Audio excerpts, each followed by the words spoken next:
33வது நாளிலும் தேவ சமூகத்தில் கூடியிருக்கிற யாவருக்கும் அன்பின் வாழ்த்துக்களை தெரிவித்துக் கொள்கிறேன். கர்த்தரின் பரிசுத்த நாமத்திற்கு மகிமை உண்டாகட்டும். தொடர்ந்து நம்ம பரிசுத்தத்தை குறித்தும் நாம் தியானித்துக் கொண்டிருக்கிறோம். இன்றைக்கு பரிசுத்த தீர்க்கதரிசிகள் என்ற தலைப்பிலே நாம் தியானிக்க போகிறோம். பரிசுத்த தீர்க்கதரிசிகள்.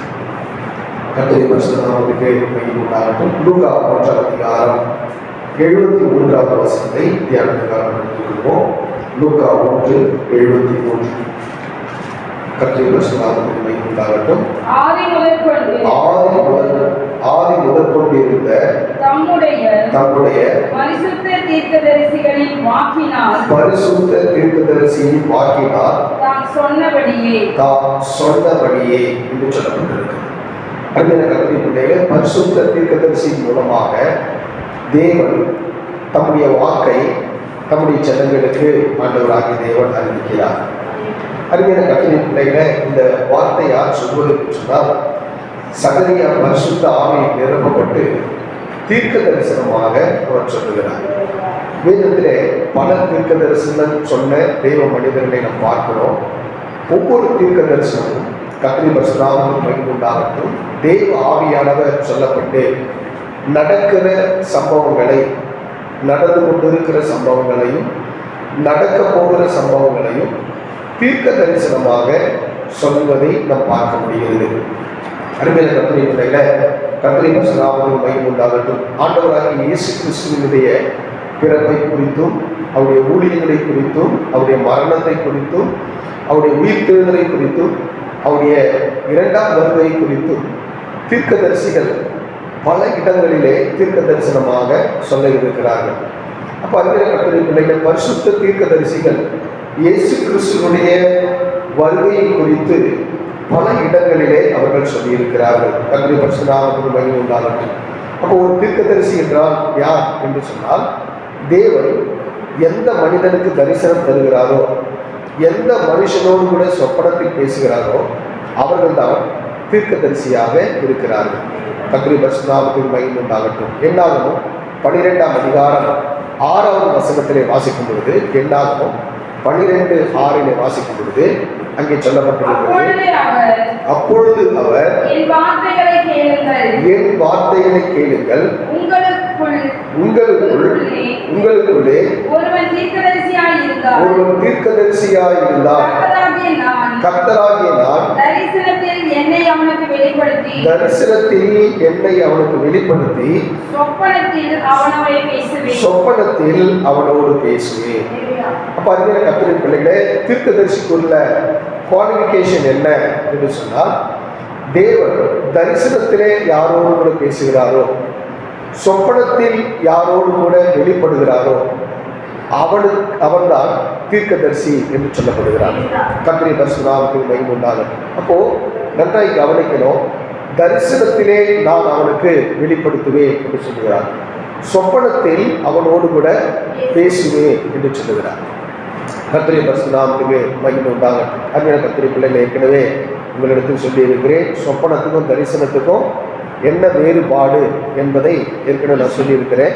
கர்த்தரின் பரிசுத்த நாமத்திற்கு மகிமை உண்டாகட்டும். ஜெபிக்கும் பொழுது வருவது தரிசனம், தூங்கும் பொழுது வருவது சொப்பனம். கர்த்தரின் பரிசுத்த நாமத்திற்கு மகிமை உண்டாகும். அப்போ நம்ம தூங்கி கொண்டிருந்தாலும் கர்த்தர் நம்மோடு கூட பேசுகிறார். நாம் விழித்துக் கொண்டு ஜெபித்துக் கொண்டிருந்தாலும் தரிசனத்தின் மூலமாக கர்த்தர் நம்மோடு கூட ஆண்டவராகிய தேவன் பேசுகிறார். கர்த்தரின் பரிசுத்த நாமத்திற்கு மகிமை உண்டாகட்டும். பாபிலோன் ராஜாவாகிய நேபுகாத்நேச்சர் இடத்துல சொப்பனத்தின் மூலமாக தேவன் பேசினார். தானியேலோடு கூட தரிசனத்தின் மூலமாய் ஆண்டவராகிய தேவன் பேசினார். அப்போ அருமையான கர்த்தருக்குரிய தீர்க்கதரிசிகள் என்பது யார் என்று சொன்னால், தேவன் தரிசனத்தின் மூலமாக, சொப்பனத்தின் மூலமாக கர்த்தர் யாருக்கு வெளிப்படுகிறாரோ அவர்கள் தீர்க்கதரிசிகள். இங்கு சொல்லப்பட்டது பரிசுத்த தீர்க்கதரிசிகள். கர்த்தரின் பரிசுத்த நாமத்திற்கு மகிமை உண்டாகும். அப்போ ஆண்டவராகிய தேவன் ஒவ்வொரு தீர்க்கதரிசிகளையும் தேவன் பரிசுத்த உள்ள தீர்க்கதரிசிகளாக ஆண்டவராகிய தேவன் மாற்றுகிறார். கர்த்தரின் பரிசுத்த நாமத்திற்கு மகிமை உண்டாகும். வேதத்திலே வாசிக்கும் பொழுது நம்ம தீர்க்க தரிசனம் சொன்னவர்கள் எல்லாரும் ஆண்டவராகிய இயேசு கிறிஸ்துவுடைய பிறப்பை குறித்து அவர்கள் தீர்க்க தரிசனம் சொன்னார்கள். கர்த்தரின் பரிசுத்த நாமத்திற்கு மகிமை உண்டாகும். தீர்க்க தரிசனுடைய மைய காரியங்கள் என்னென்ன, இயேசுவினுடைய வருகை குறித்து அவர்கள் தீர்க்க தரிசனம் உரைத்ததை நாம் பார்க்க முடிகிறது. கர்த்தருடைய பரிசுத்த நாமத்துக்கு மகிமை உண்டாகட்டும். மத்தேயு 2ஆம் அதிகாரத்தில் நாம் வாசிக்கும் பொழுது கர்த்தருடைய பரிசுத்த நாமத்துக்கு மகிமை உண்டாகட்டும். அதில் ஆண்டவராகிய இயேசு கிறிஸ்துடைய பிறப்பை குறித்து சொல்லப்பட்டிருக்கிறது. அதை கருத்தாய் ஆராய்ந்தார்கள். கர்த்தருடைய பரிசுத்த நாமத்துக்கு மகிமை உண்டாகட்டும். மத்தேயு 2ஆம் அதிகாரம் 6வது வசனத்தில் வாசிக்கும் பொழுது கர்த்தருடைய யூதேயா தேசத்தில் உள்ள பெத்லகேமே, நீ யூதாவின் பிரபுக்களில் சிறியவன் அல்ல, என் ஜனமாகி இஸ்ரவேலை ஆளும் பிரபு உன்னிடத்திலிருந்து புறப்படுவார் என்று தீர்க்கதரிசியினால் எழுதப்பட்டிருக்கிறது என்றார்கள். அல்லேலூயா. கர்த்தருடைய பரிசுத்த நாமத்துக்கு மகிமை உண்டாகட்டும். அப்போ ஏரோது ராஜாவினுடைய நாட்களிலே யூதேயாவில் உள்ள பெத்லகேமில் தான் இயேசு பிறப்பார் என்று சொல்லி ஏற்கனவே தீர்க்க தரிசனமாக சொல்லியிருக்கிறார்கள். அப்போ கர்த்தருடைய பரிசுத்த நாமத்துக்கு மகிமை உண்டாகட்டும். கிழக்கில் இருந்து சாஸ்திரிகள் எருசலேமுக்கு வந்து யூதருக்கு ராஜாவாக பிறந்தவர் எங்கே, கிழக்கிலே அவருடைய நட்சத்திரத்தை கண்டோமே என்று சொல்லி அவரை பணிந்து கொள்ளும்படியாக, இயேசுவை பார்க்கும்படியாக நாங்கள் வந்திருக்கிறோம் என்று சொல்லும் பொழுது ஏரோது ராஜாவுடைய இருதயம் கலங்கினது. அவனுடைய கூட இருந்த எருசலேம் நகரத்தார் அனைவரும் கலங்கினார்கள் என்று சொல்லி நாம் வாசிக்கிறோம். கர்த்தருடைய பரிசுத்த நாமத்துக்கு மகிமை உண்டாகட்டும். அப்பொழுதுதான் எப்படி இதை குறித்து நீங்கள் சொல்லுகிறீர்கள் என்று சொல்லும் பொழுது ஏற்கனவே தீர்க்கதரிசிகள் இதை குறித்து தீர்க்க தரிசனமாய் சொல்லியிருக்கிறார்கள் என்று சொல்லியிருக்கிறார்கள். கர்த்தருடைய பரிசுத்த நாமத்துக்கு மகிமை உண்டாகட்டும். அப்பதான் சொல்றாங்க, யூதேயா தேசத்தில் உள்ள பெத்லகேமே, நீ யூதாவின் பிரபுக்களில் நீ சிறியதல்ல, என் ஜனமாகிய இஸ்ரவேலை ஆளும் பிரபு உன்னிடத்திலிருந்து புறப்படுவார் என்று தீர்க்கதரிசியினால் எழுதப்பட்டிருக்கிறது என்று சொன்னார்கள்.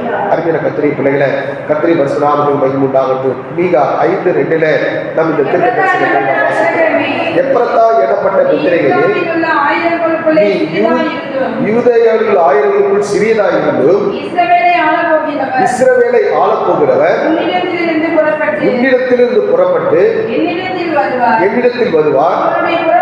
அவருடைய புறப்படுதல் அனாதி நாட்களாய் பூர்வத்தினுடையது என்று சொல்லப்பட்டிருக்கு. அப்ப அருமையான கர்த்தருடைய பிள்ளைகளை, இயேசு பிறக்கவே இல்லை. பிறக்கிறதுக்கு முன்னாடி மீகா தீர்க்கதரிசி மூலமாக கர்த்தருடைய பரிசுத்த நாமத்துக்கு மகிமை உண்டாகட்டும் இயேசு கிறிஸ்துவினுடைய பிறப்பை தெளிவாக எழுதுகிறார். இயேசு எங்க பிறக்க போகிறார்? யூதேயா தேசத்துல தான் பிறக்க போகிறார். குறிப்பாக எங்க பிறக்க போகிறார்? பெத்லகேமில தான் அவர் பிறக்க போகிறார். அப்போ அருமையான கர்த்தருடைய பிள்ளைகளை, பெத்லகேமிலே வந்து சாஸ்திரிகள் என்ன செய்கிறார்கள்? அவர்கள் ஆராய்கிறார்கள். கர்த்தருடைய பரிசுத்த நாமத்துக்கு மகிமை உண்டாகட்டும். தேவனுடைய திட்டத்தின்படி அங்குதான் இயேசு பிறப்பார் என்று சொல்லப்பட்டிருக்கிறது. அதனால இயேசு இங்குதான் பிறப்பார் என்று சொல்லி அங்கே அவர்கள் திட்டமாய் ஆராய்ந்தார்கள். கர்த்தருடைய பரிசுத்த நாமத்துக்கு மகிமை உண்டாகட்டும். அருமையான கர்த்தருடைய பிள்ளைகளை, அப்ப தீர்க்கதரிசிகள் என்று சொன்னால் தேவன் நடக்க போகிற சம்பவத்தை முன்கூட்டியே தம்முடைய பரிசுத்த தீர்க்கதரிசிகளுக்கு கர்த்தர் வெளிப்பாட்டை ஆண்டவராகிய தேவன் கொடுக்கிறார். கர்த்தருடைய பரிசுத்த நாமத்துக்கு மகிமை உண்டாகட்டும். அப்ப இயேசு கிறிஸ்துவை குறித்து ஆதியாகம புத்தகத்திலே நம் ஆண்டவராகிய தேவன் நமக்கு வெளிப்படுத்தி இருக்கிறார். கர்த்தருடைய பரிசுத்த நாமத்துக்கு மகிமை உண்டாகட்டும். அப்போ கர்த்தருடைய பரிசுத்த நாமத்துக்கு மகிமை உண்டாகட்டும்.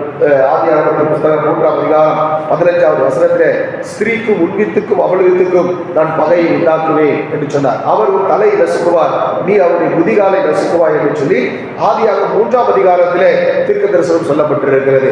ஆதியாகம 49ஆம் அதிகாரம் 10ஆம் வசனத்திலே வாசிக்கும் பொழுது ஆதியாகம 49:10 கர்த்தருடைய பரிசுத்த நாமத்துக்கு மகிமை உண்டாகட்டும். வாசிப்போம். ஆதியாகம 40 சமாதானத்தின் கர்த்தர் வருமானதும் செங்கோல் யூதாவை விட்டு நீங்குவது இல்லை, நியாயப்பிரமாணிகள் ஓய்வதும் இல்லை, ஜனங்கள் அவரிடத்தில் சேர்வார்கள் என்று சொல்லி தீர்க்க தரிசனமாக உரைக்கப்பட்டது. அருமையான கர்த்தருடைய பிள்ளைகளை, கர்த்தருடைய பரிசுத்த நாமத்துக்கு மகிமை உண்டாகட்டும். அப்போ ஒரு தீர்க்கதரிசி மாத்திரமல்ல, அநேக தீர்க்கதரிசிகள் இயேசு கிறிஸ்துவினுடைய வருகை குறித்து அவர்கள் தீர்க்க தரிசனமாக திட்டமாக சொன்னதை நாம் பார்க்க முடியும். கர்த்தருடைய பரிசுத்த நாமத்துக்கு மகிமை உண்டாகட்டும். மத்தேயு 2ஆம் அதிகாரம் 15வது வசனத்திலே வாசிக்கும் பொழுது அங்கே சொல்லப்பட்டிருக்கிறது, ஏரோது மரண பரியந்தம் அங்கே இருந்தான் என்று சொல்லி எகிப்திலிருந்து என்னுடைய குமாரனை வரவழைத்தேன் என்று தீர்க்கதரிசி மூலமாய் கர்த்தரால் உரைக்கப்பட்டது நடந்தது என்று சொல்லி. அப்ப எகிப்தில் இருந்து என்னுடைய குமாரனை வரவழைத்தேன். அல்லேலூயா. கர்த்தருடைய பரிசுத்த நாமத்துக்கு மகிமை உண்டாகட்டும். பழைய பாட்டின் நாட்களில் ஒருத்தர் சொல்றாங்க, அவர் யூதேயாவில் உள்ள பெத்லகேமில் பிறப்பார். இன்னொரு தீர்க்கதரிசி சொல்றாரு, எகிப்திலிருந்து என் குமாரனை வரவழைத்தேன். அப்ப ஜனங்களுக்குள்ள எப்படி இருந்திருக்கும்? யூதேயால பிறக்க போறாரா, பெத்லகேமில் பிறக்க போறாரா, இல்ல எகிப்தில பிறக்க போறாரா? அல்லேலூயா. இல்ல நாசரேத்தில் பிறக்க போறாரா? கர்த்தருடைய பரிசுத்த நாமத்துக்கு மகிமை உண்டாகட்டும். ஏன்னா ஒவ்வொரு தீர்க்கதரிசிகள் ஒவ்வொரு இடத்தை அவர்கள் குறிப்பிட்டிருந்தார்கள். அல்லேலூயா. அப்ப நமக்குள்ள என்ன வரும்? எது உண்மை? ஒன்று உண்மையா இருந்தால் ஒன்று பொய்யா இருக்கும் அப்படின்னு நம்ம நினைப்போம். ஆனா சொல்லப்பட்ட எல்லா தீர்க்க தரிசனங்களும் உண்மைதான். அல்லேலூயா. கர்த்தருடைய பரிசுத்த நாமத்துக்கு மகிமை உண்டாகும். எகிப்திலிருந்து என்னுடைய குமாரனை வரவழைத்தேன். கர்த்தருடைய பரிசுத்த நாமத்துக்கு மகிமை உண்டாகும். ஓசியா 11ஆம் அதிகாரம் 1வது வசனத்தில் வாசிக்கும் போது, இஸ்ரவேல் இளைஞனாய் இருந்த பொழுது நான் அவனை நேசித்தேன், எகிப்திலிருந்து என்னுடைய குமாரனை வரவழைத்தேன். அல்லேலூயா. அப்போ நம்ம நல்லா கவனிக்கணும்.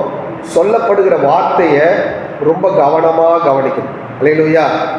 அப்போ பெத்லகேமிலே பிறப்பார் அப்படின்னு சொல்லப்பட்டிருக்கு. இங்க எகிப்திலிருந்து என் குமாரனை வரவழைத்தேன் என்று சொல்லப்படுது. கர்த்தருடைய பரிசுத்த நாமத்துக்கு மகிமை உண்டாகும். அப்போ ஆண்டவர் எப்போ எகிப்துக்கு போனாரு அப்படின்னு சொன்னா, கர்த்தருடைய பரிசுத்த நாமத்துக்கு மகிமை உண்டாகட்டும். ஆண்டவராகிய இயேசு கிறிஸ்துவை குழந்தையாய் பிறக்கும் பொழுது, நன்றாக கவனிங்க, குழந்தையாய் பிறக்கும் பொழுது கர்த்தருடைய பரிசுத்த நாமத்துக்கு மகிமை உண்டாகட்டும். ஏரோதுக்குள்ள ஒரு கலக்கம் வந்துருச்சு, பயம் வந்துருச்சு. அடுத்த ராஜா இந்த உலகத்துல பிறந்துட்டாரா அப்படின்னு சொல்லி இந்த சாஸ்திரிகள் வரும் பொழுது அவளை சொல்லி, சரி நீங்க போய் குழந்தைய பார்த்துட்டு பணிச்சிட்டு திரும்ப என்கிட்ட வந்துட்டு சொல்லுங்க, அந்த குழந்தை எங்க பிறந்திருக்குன்னு சொல்லுங்க, நானும் போய் அந்த குழந்தை என்ன பண்றேன், பணிந்து கொள்ளுகிறேன் என்று சொன்னார். கர்த்தருடைய பரிசுத்த. ஆனா சாஸ்திரிகள் என்ன பண்ணாங்க? தேவ தூதரால் எச்சரிக்கப்பட்டு வந்த வழியா போகாம வேறு வழியா போயிட்டாங்க. அப்போ கர்த்தருடைய பரிசுத்த நாமத்துக்கு மகிமை உண்டாகட்டும். அப்போ கர்த்தருடைய பரிசுத்த நாமத்துக்கு மகிமை உண்டாகட்டும். ராஜா என்ன செஞ்சார் அப்படின்னு சொன்னா, 2 வயதுக்கு உட்பட்ட எல்லா ஆண் குழந்தைகளையும் என்ன செய்ய வேண்டும்? கொலை செய்ய வேண்டும் என்று சொல்லி தீர்மானம் போட்டு 2 வயதுக்கு உட்பட்ட எல்லா ஆண் குழந்தைகளையும் அவன் கொலை செய்தான்.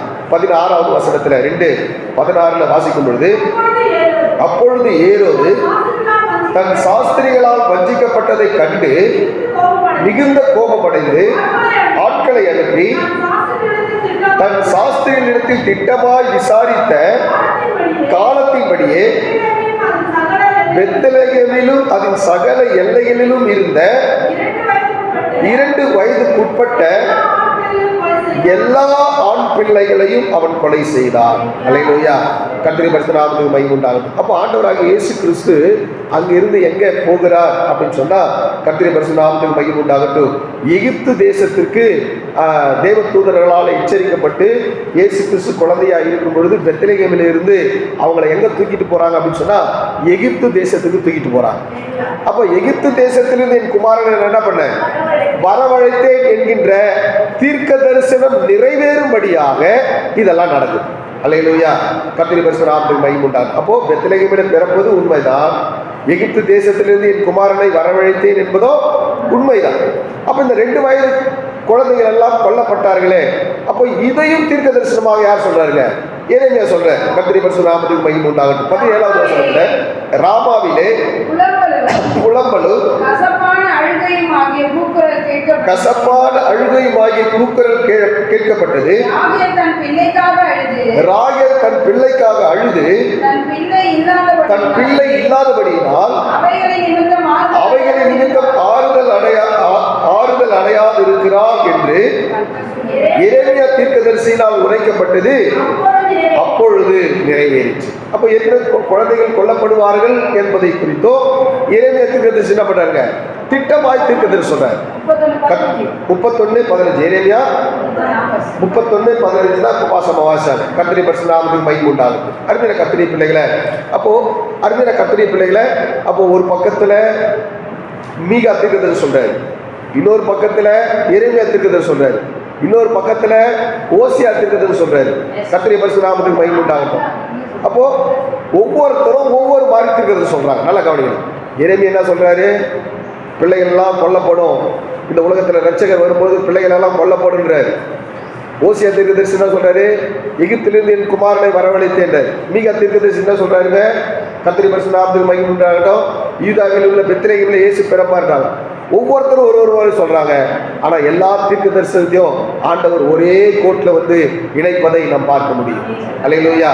கர்த்தருடைய பரிசுத்த நாமத்துக்கு மகிமை உண்டாகட்டும். இந்த இடத்துல நாசரேத்திலிருந்து என்னுடைய குமாரனை என்ன பண்ண 23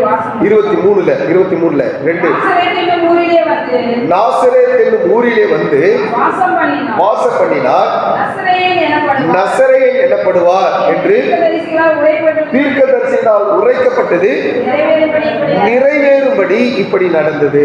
அல்லேலூயா. அருமையான கர்த்தருடைய பிள்ளைகளே, அப்ப ஆண்டவராகிய தேவன் எந்த இடத்துல எல்லாம் ஒவ்வொரு இடம் சொன்னாங்க. ஆனா சொல்லப்பட்ட எல்லா தீர்க்க தரிசனங்களும் உண்மை. கர்த்தராகிய தேவன் எல்லா தீர்க்கதரிசியும் ஒரே நேர்கோட்டில் ஆண்டவராகிய தேவன் கொண்டு வருவதை நாம் பார்க்க முடிகிறது. அல்லேலூயா. கர்த்தருடைய பரிசுத்த நாமத்துக்கு மகிமை உண்டாகட்டும். வேதத்தில் வாசிக்கும் பொழுது கர்த்தருடைய பரிசுத்த நாமத்துக்கு மகிமை உண்டாகட்டும். யோவான் 1ஆம் அதிகாரம் 45-46 வாசிக்கும் பொழுது, யோவான் 1:45-46 கர்த்தருடைய பரிசுத்த நாமத்துக்கு மகிமை உண்டாகட்டும். பின்பு பிலிப்பு நாத்தான்வேலை கண்டு நியாயப்பிரமாணத்திலே மோசேயும் தீர்க்கதரிசிகளும் எழுதி இருக்கிறவர்களை கண்டோ, அவர் யோசேப்பின் குமாரனும் நாசரேத்தூரானுமாகிய இயேசு என்றார். அதற்கு நாத்தான்வேல், நாசரேத்திலிருந்து யாதொரு நன்மையும் உண்டாயிருக்க கூடுமோ என்றார். அதற்கு பிலிப்பு, வந்து பார் என்றார். அல்லேலூயா. அப்ப நாசரேத்திலிருந்து ஒரு நன்மை உண்டாகுமா? அப்ப ஆண்டவராகிய இயேசு கிறிஸ்து நாசரேத் ஊரிலே அவர் வாசம் பண்ணினார். நசரேயன் எனப்படுவார் என்று சொல்லப்பட்டிருக்கிறது. அல்லேலூயா. அப்போ பிலிப்பு சொல்லும்போது சொல்றாரு, நாசரேத்திலிருந்து ஒருத்தர் வந்திருக்கிறாரு, அவர்தான் மேசியா, அவர்தான் இயேசு, அவர்தான் மோசே தீர்க்கதரிசி சொன்ன தீர்க்கதரிசி, அவர் வந்திருக்கிறாரு, நியாய பிரமாணத்திலே சொல்லப்பட்டவர் வந்திருக்கிறாருன்னு சொல்லும் பொழுது நாத்தான்வேல் சொல்றாரு, அவரை நாசரேத்திலிருந்து ஒரு நன்மை உண்டாக கூடுமோ அப்படின்ட்டு. அல்லேலூயா. கர்த்தருடைய பரிசுத்த நாமத்துக்கு மகிமை உண்டாகட்டும். வருகிற கர்த்தருடைய பிள்ளைகளை, தேவ தீர்க்கதரிசிகள், பரிசுத்த தீர்க்கதரிசிகள் சொன்ன எல்லா தீர்க்கதரிசிகளும் உண்மையான காரியம். அல்லேலூயா. சில நேரத்தில் வேதத்தில் நம்ம முரண்பாடா இருக்கிறது போல தோணும்.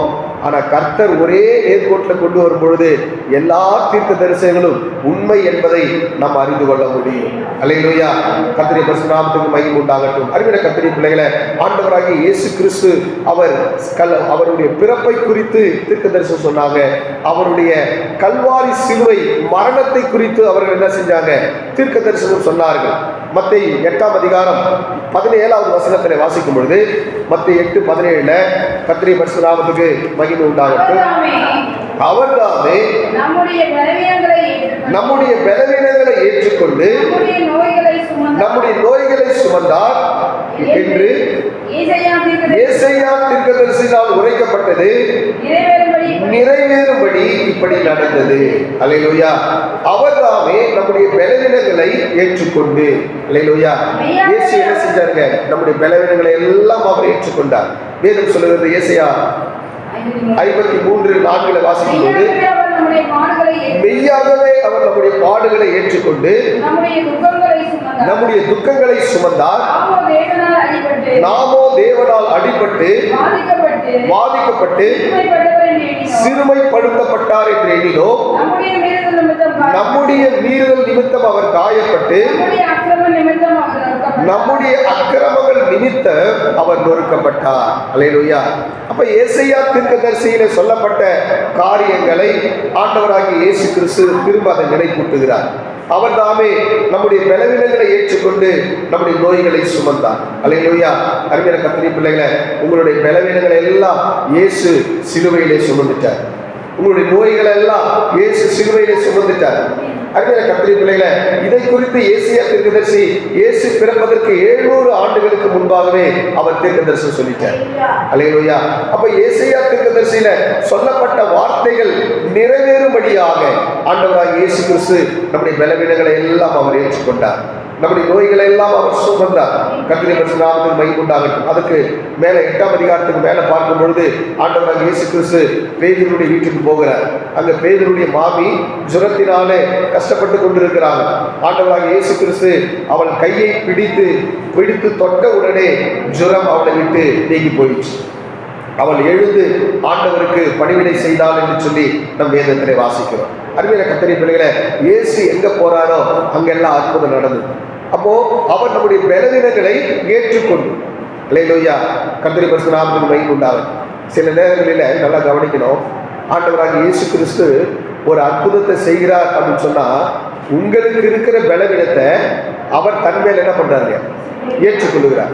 உங்களுக்கு இருக்கிற நோயை தன்மேல் அவர் ஏற்றுக்கொள்ளுகிறார். ஏற்றுக்கொண்டுதான் எல்லாவற்றையும் அவர் சிலுவையிலே அவர் சுமந்து தீர்த்தார். அல்லேலூயா. அந்த காலகட்டத்தில் ஒரு இருக்கிறதுலே கொடூர மரணம் என்ன என்றால் சிலுவையிலே ஆணி அடித்து அவர்களை கொலை செய்வதுதான் இருக்கிறதுலே கொடூரமான மரணம். கர்த்தருடைய பரிசுத்த நாமத்துக்கு மகிமை உண்டாகும். ஏன்னு சொன்னா உயிரோடு கூட சிலுவையில் அரைஞ்சிட்டு சாகர வரை அவங்க என்ன பண்ணணும்? சித்திரவதைப்பட்டு அவங்க சாகணும். அல்லேலூயா. இப்போ 2 பக்கத்தில் 2 கையை பிடிச்சி ஆணி அடிச்சிட்டாங்கன்னு வச்சுங்களேன், காலில் ஆணி அடிச்சிட்டாங்கன்னு வச்சுங்களேன், அப்போ சிலுவையில் தொங்கும் பொழுது உங்கள் ஜீவன் எப்படி இருக்குன்னு சொன்னால், கர்த்தருடைய பரிசுத்த நாமத்துக்கு மகிமை உண்டாகட்டும், எலும்புகள் கட்டுகள் எல்லாம் அறுந்துரும், நரம்புகள் எல்லாம் அறும். அப்போ இருக்கிற வேதனை இருக்கு பாருங்க. இருக்கிறதுலே கொடிய வேதனை என்னென்ன? சிலுவையினுடைய மரணம் தான் கொடிய வேதனை. கர்த்தருடைய பரிசுத்த நாமத்துக்கு மகிமை உண்டாகட்டும். ஆண்டவர் உங்கள் பலவீனத்தையும் என்னுடைய பலவீனத்தையும் நோய்களை எல்லாம் அவர் தன்மேலே ஏற்றுக்கொண்டு சிலுவையிலே ஆணி அடித்து அந்த சிலுவையிலே ஆண்டவராகிய இயேசு கிறிஸ்து எல்லாவற்றையும் அவர் சுமந்து தீர்த்தார். நம்முடைய பாவத்தை சுமந்து தீர்த்தார், நம்முடைய அக்கிரமத்தை சுமந்து தீர்த்தார், நம்முடைய எல்லா விதமான வியாதிகளை பலவீனங்களை ஆண்டவராகிய இயேசு கிறிஸ்து சுமந்து தீர்த்தார். வேதம் சொல்லுகிறது கலாத்தியர் 3ஆம் அதிகாரம் 13ஆவது வசனத்திலே வாசிக்கும் பொழுது, மரத்திலே தூக்கப்பட்ட எவனும் சபிக்கப்பட்டவன் என்று எழுதியிருக்கிறபடி கிறிஸ்து நமக்காக சாபமாகி நியாய பிரமாணத்தின் சாபத்திற்கு நம்மை நீங்களாக்கி மீட்டுக் கொண்டார். அல்லேலூயா. ஆண்டவராகிய இயேசு கிறிஸ்து கல்வாரி சிலுவையிலே அவர் சிந்தின ரத்தத்தினாலே, அவர் சிலுவையை சுமந்ததினாலே ஆண்டவராகிய தேவன் உன்னை என்னையும் ஆண்டவர் மீட்டுக் கொண்டார். வேதம் சொல்லும் 1 பேதுரு 2ஆம் அதிகாரம் 24ஆவது வசனத்துல, அவர் காயத்தின் தழும்புகளால் நீங்கள் குணமானீர்கள். ஆண்டவராகிய இயேசு கிறிஸ்து ஏன் காயப்பட்டார், ஏன் அடிக்கப்பட்டார், ஏன் நொறுக்கப்பட்டார்னா அவருடைய காயத்தின் தழும்புகளினாலே நீங்கள் சுகம் கிடைக்கும்படி, உங்களுக்கு ஒரு விடுதலை கிடைக்கும்படியாக அவர் அடிக்கப்பட்டார். அல்லேலூயா. கர்த்தருடைய பரிசுத்த நாமத்துக்கு மகிமை உண்டாகட்டும். அப்போ பரலோகத்துக்கு போகிற வழியே எங்கதான் இருக்கு அப்படின்னு சொன்னா, அவருடைய மாம்சங்கள் பீக்கப்பட்ட நிலையில, அவர் காயப்பட்ட நிலையில, அந்த காயத்துக்குள்ளாக ஒரு வழியை கர்த்தராகிய தேவன் உண்டாக்கினார். அல்லேலூயா. கர்த்தருடைய பரிசுத்த நாமத்துக்கு மகிமை உண்டாகட்டும். ஆண்டவராகிய தேவன் ஆதாம் ஏவாள் ஆண்டவராகிய தேவன் உருவாக்கி அவன் பாவம் செய்த பொழுது ஏதேன் தோட்டத்தை விட்டு துரத்திட்டு அங்கே சுடர்வழி பட்டயத்தை கர்த்தர் பண்ணாங்க, வச்சுட்டார். இப்போ நான் இப்படி சொல்றேன், உங்களுக்கு பரலோகத்துக்கு போகிற வழி அடைக்கப்பட்டுருச்சு. அல்லேலூயா. கர்த்தருடைய பரிசுத்த நாமத்துக்கு. அப்போ மறுபடியும் பரலோகத்துக்கு திறக்கிற சாவியா கர்த்தர் எதை வைக்கிறார் அப்படின்னு சொன்னா, இயேசு கிறிஸ்துடைய சரீரத்தை வைக்கிறார். அல்லேலூயா. அவருடைய மாம்சம் கிழிக்கப்பட்டதுனாலே அந்த வழியாக பரலோகத்துக்கு நம்ம போறதுக்கு கர்த்தர் உதவி செய்கிறார். அல்லேலூயா. இயேசுவின் சரீரம் ஏன் கிழிக்கப்பட்டது, இயேசுவின் சரீரம் ஏன் காயப்பட்டது, அவருடைய காயங்கள் எதற்காக பட்டதுன்னா அது வழியாக தான் நம்ம பரலோகத்துக்கு போகும். அல்லேலூயா. அந்த காயத்தின் தழும்புகளின் வழியாக தான் ஆண்டவராகிய தேவன் நமக்கு பரலோகத்துக்கு வழியை கர்த்தர் பண்ணுகிறாங்க, உண்டாக்கி வைத்திருக்கிறார்.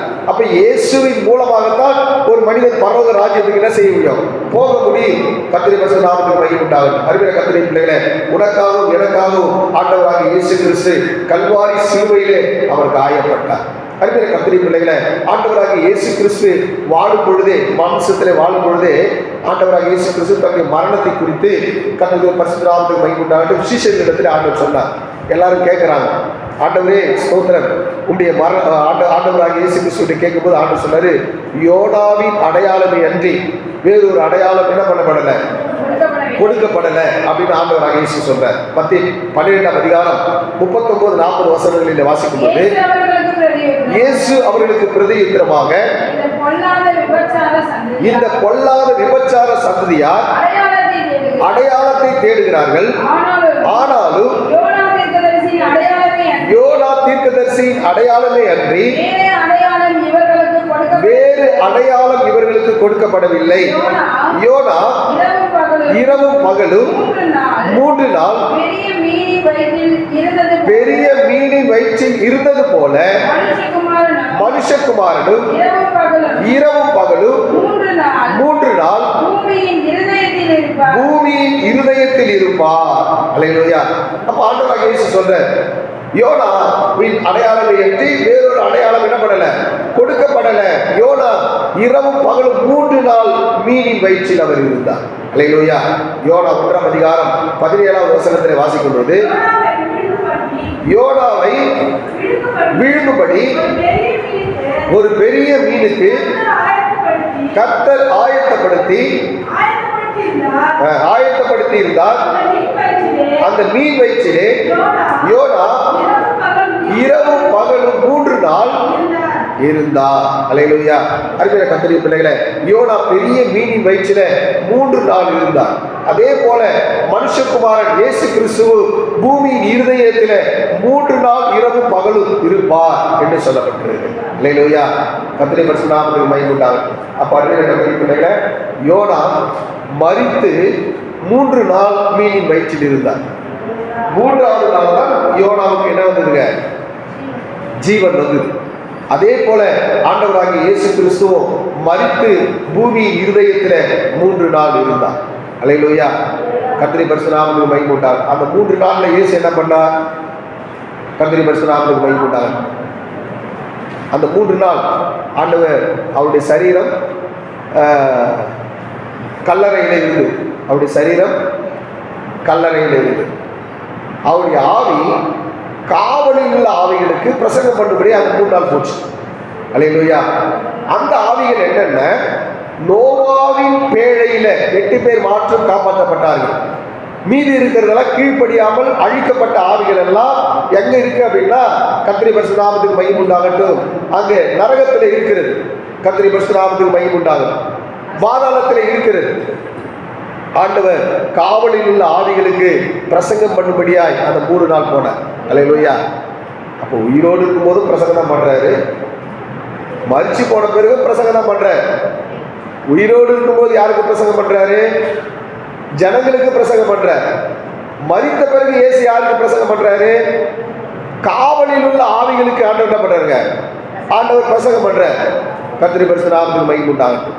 அருமையான கர்த்தருடைய பிள்ளைகளை, கர்த்தருடைய பரிசுத்த நாமத்துக்கு மகிமை உண்டாகட்டும். இப்போ உங்களுக்கு இப்படி சொல்ல விரும்புகிறேன், ஆண்டவர் அந்த 3 நாட்களிலே, ஆண்டவர் மரித்து போன 3 நாட்களிலே அவருடைய சரீரம் கல்லறையில் இருந்தது. அவருடைய ஆவி காவலில் உள்ள ஆவிகளுக்கு பிரசங்கம் பண்ணினது.